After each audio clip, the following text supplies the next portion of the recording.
Hey y'all, welcome back to the Craft Castle. Today, let's set up the rotary attachment tool for our Xtool. I have to be honest with you, I'm actually quite nervous about doing this. I'm not entirely sure why I'm so nervous, but I am. It came with 3 boxes. That's a little crazy. Some wood blocks, another box that has some stuff, and then we have another box that has a whole bunch of small little working pieces. I just don't know, like, is this gonna be hard? Is this not? I have no idea. So let's get started on putting the attachment tool together. Hopefully we can figure out how to do this. And if we get this done, then maybe we'll do like a tumbler at the end. We'll see. So I am flipping through the manual for this thing, and there is a whopping 49 pages. 49, that's a lot. All right, so I guess we're just gonna go to step 1. I do have to say these directions are very basic. Okay, so this owner's manual does nothing. Absolutely does nothing for you. It tells you how to assemble all the little pieces, but it doesn't tell you how to make this turn into a rotary. And like, how am I gonna use this? I have no idea.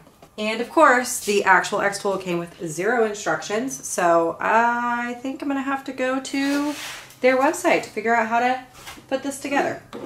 Just throw this away because this will mean nothing to you. I promise you. It took me about 3 hours to get to this step. Holy cow, is it the most annoying manual. If you've ever gotten IKEA furniture, it's way better than this stuff. So first and foremost, when you go to assemble your rotary, before you do anything else, you can tell that I have a gaping hole in the bottom of my Xtool. It's because you have to take off the base plate. Yep, we're gonna disassemble this machine. But before you do that, because Xtool tells you to do something completely different, I'm just gonna slide this back in here and we're gonna go for what I believe should be step 1. So the wonderful part about this is once you already get the screws out of your base plate, you can just put it right in there, and I will show you this in a little bit, but the Xtool is now on some stilts, so the rotary is sitting underneath of this, and there's still a pretty large gap. Okay, so the very first thing you're gonna wanna do is get a piece of basswood or the wood that came with your Xtool, and we are gonna cut this. I do have a link to the free file for this. You can find it on the Xtool website, but it is quite obnoxious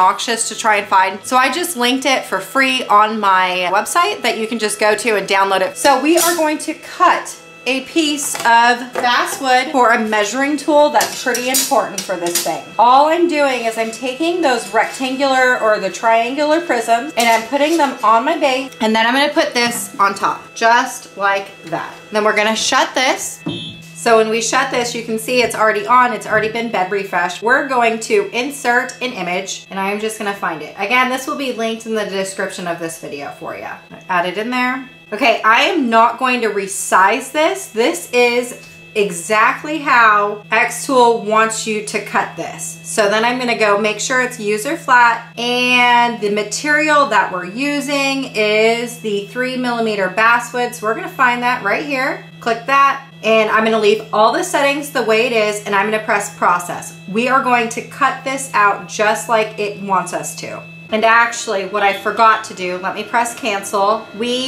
I put this on a triangular prisms. Okay, we'll auto measure it. All right, looks good. We'll go back and we'll do the framing process again. Okay, when the framing's done, and I know that's the lineup that I would like, I'm just gonna press start and press the go button. Also, please remember that we need to be venting out of our window if we are using the laser cut function, and that's exactly what we are using. Let's open this up, see if it cut through. Yes, it did.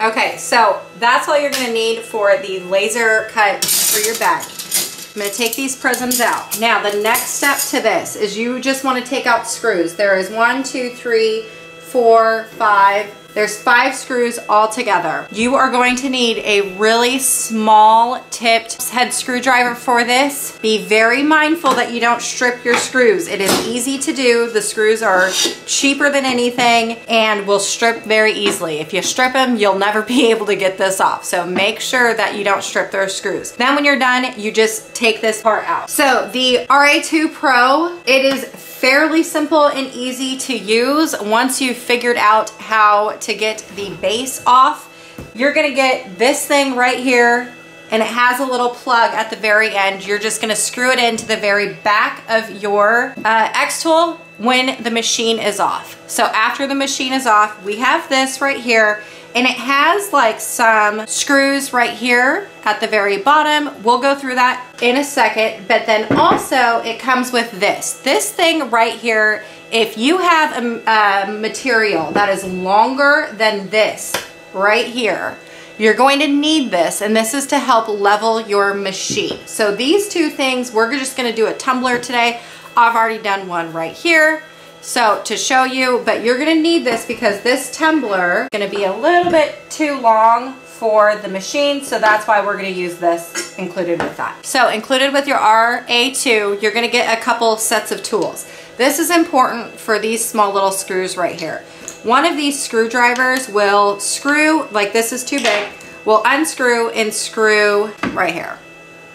The only time you want to do that is if I had a skinnier tumbler. I'm going to leave it the way it is just because it sits nice in here. But if you had a skinnier, like let's say a pencil or something that's really skinny, you're going to want to take the screw out of the bottom of this, unscrew it, and then you can move this to where it goes closer. So I have it on like A, B, and C. We can make this smaller to where it can be smaller. I'm going to, again, leave it like this because it fits my tumbler just nicely. The other thing that's gonna be important is this level tool. It should have already came with your RA tool, and this is going to be very important to get clean engraves on your tumblers. So make sure you have that out and ready to go. Okay, back at the computer.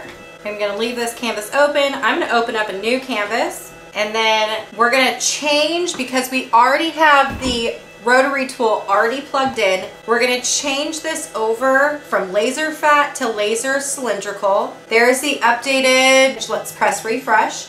Okay, and this is what your bed should look like with that really weird yellow line in there. That's okay. So then when you're over here into your, let's put this in. This is gonna be our tumbler that we're using. You should be able to, let's see, there is gonna be like a red dot. Find that red dot and put that red dot onto your material. So it's like this and you can't see that red dot.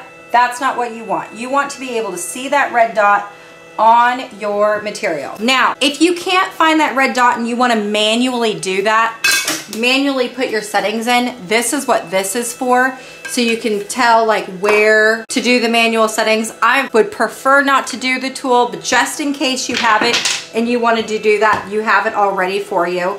But what the key is to find the dot. Now, if I put this on top of here, you can see that it's almost level. It's not fully level, but it's almost level. That's what this little guy is for. So this guy also has little wheels on it, so I'm gonna set him up. And if we do it like this, he's gonna be way too far to the left. Let's try and drop it just a little bit. And there we go. Now the dot is in the center, and that's exactly what you want when you're doing engraved tumblers. Kind of put that dot right in the center, just like that. Okay, the other thing that's important too, because they give you the yellow line on the computer screen, but not your top line, just take a piece of painter's tape. I already have my name engraved on this side, so I'm gonna turn this around because we're gonna do the back side. And I am just going to add a piece of painter's tape to the very top so I can line up my design to the very top of this. Okay. There we go. And you want to make sure that this is straight, or as straight as you can get it. And I'm going to lay it inside just like that. I'm going to shut this. It's going to refresh the image. And then let's auto measure. Okay, auto measure successfully, and you can see it's already lined up for us right here. So then what I'm going to do is I actually created a monogram in Design Space right there. Just created a little monogram, and I took a screenshot, make it small, and we're gonna go to insert image. I'm gonna find my screenshot and press open. Okay, this right here is not an engravable file at that point. So we're gonna press edit image, and we can zoom in. Zooming in is just doing this with your fingers if you're on a laptop. And I am just going to click on all the white, because we don't need the white. And I am going to leave the black the way it is, and I'm gonna press save. So that is my image. I'm gonna make this small. Okay, if we line this up, see how it is curved just a little bit in, because there's two factors for this. One, it's round. Two, it is the material itself is round, and also the camera itself is bowed. It's like a fishbowl lens. So this is like if you were doing, what's really important for this is if you're doing like lettering, how I have my name, you can line up the lettering with the very top of your painter's tape, and then you'll be able to line it up pretty well. So this right here, they're saying that that is my center. We're gonna press engrave, and then I already did my settings for the powder coated tumblers already because I already did one. I did power 100 and I left my speed at 80, and the lines per inch, I'm gonna bump it up because the more lines, the less fuzzier your engrave is going to be. So once we're done doing that, I'm gonna press process. Oh, it's gonna take about 16 minutes, that's okay. I'm gonna press frame first. Frame is gonna be your best friend in this scenario. So pressing frame, and we can go in here and we can see what that's going to look like. Okay, and for me, I think that it's going to come way too over to the right.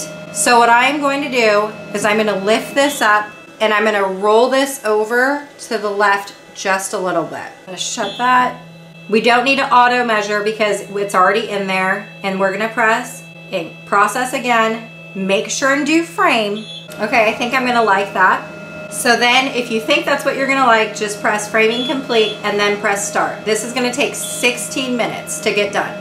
So this is the setup for the Xtool. You can see it's already going. You are gonna need to put it on the risers. The easiest thing that I can tell you right now to how to set this up is either A, use these blocks. These already came with the RA2. What I did was I used the highest block setting. And if you find that the item that you're using is too short or not as wide, then you can bump up the platform of the rotary tool. But this is the easiest way to do it. The other way that you can do this and not use these blocks is to go to the hardware store and get blocks yourself, and you can use those. Either way would probably work. These ones do have like little holes for the foot to sit in, but no matter what, it's going to look dangerous. So when you're doing the laser engraves, you have the engraving going right here, but then this right here is going to be all open. You can see I put my hand in it.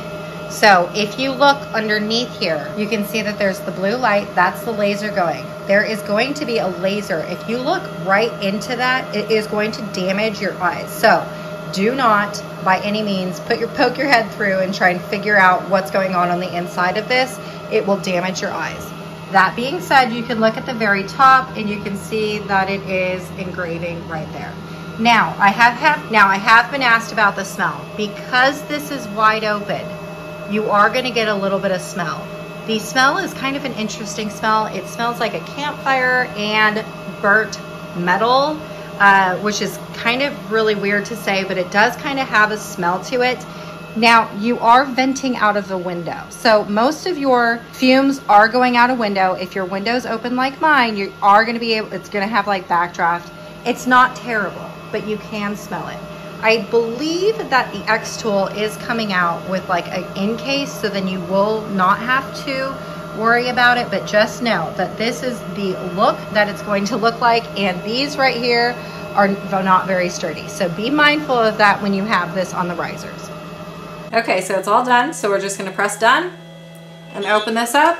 Now, anytime you do a laser engraving on metal, it's going to look like this, really bad. All you want to do is you can take a magic eraser and just wash it over a sink. Since we are in my office, we don't have that ability. So all you need to do is just take like a microfiber cloth and some rubbing alcohol. We're just going to rub it all away. Okay, take the tape off, and there you go. There is your finished tumbler. It looks like it's pretty fairly straight. Maybe, I know it's straight, but this probably needed to be bumped up just a little bit, but there's the finished tumbler. Okay, the next question that I know I'm gonna get asked is can you do just a plain stainless steel cup? This I get at JDS Supplies, and it's just a Polar Camel, and it is plain stainless steel. So again, all we're gonna do is put this in here, and this portion is what we need to be level. See how I'm able to like rock this back and forth, or go like that. Okay, then I'm just going to adjust the wheel. Make sure this is all level. Okay, the dot is completely level. I know it's going to be hard to see. Trust me, it is. I'm going to leave it like that. Because this has a hard line right here and right here, I'm going to leave it the way it is. And then we're going to shut this and do auto measure. It is auto measured correctly. If I leave it like this, the scissors, it's going to be upside down, right? The bottom is over here. So we're going to want to change this to the other side. And I'm going to make this a little bit smaller, just like that. Okay, before I do anything else, I'm going to go into a stainless steel tag. Let's pretend like this is a stainless steel tag that they gave us. Good old Post-it note. We always write our settings down. So the one that if we're using a stainless steel tag, what they suggest our settings to be is 70 power and 30 speed with 1 pass. That's what they suggest. So I'm going to go back into user-defined materials. We already auto-measured. And we're going to engrave, but instead of 100 power, we're going to do 70 power. And instead of 80 speed, we're going to do 30 speed. I'm going to bump the lines down just a little bit to 200 and leave it the way it is at the grayscale. Okay, and then just press process. Then we're going to frame this. Okay, I like the way that looks, so we're just going to press start and let's see. It says it's going to take 26 minutes. Okay, now that it's done, we're just going to press done on the computer and we're going to lift this up. Same thing as before. If there is a little dust, we're just going to take a little bit of rubbing alcohol. Again, you could do a magic eraser as well. And we're just going to wipe this clean, getting rid of any of the dust. And there you have it, a finished stainless steel straight on metal engraving onto a tumbler. Now, the Glowforge for sure can't do this, and even my epilogue, you would need a very expensive spray to do this, but look at that, and you can't scratch it off. Yes. Oh my goodness. Okay, so the RE2 also comes with a whole bunch of different other attachments, like a ball one, or you could do a wine glass or even jewelry. That would require me to take apart this entire thing, and I did not want to have to figure that out today. So we are going to stop here at tumblers, but not only can you do powder coated tumblers, but you also can do straight up metal tumblers. Isn't this amazing? All right, y'all, I will see you later, and I hope I inspired you to create.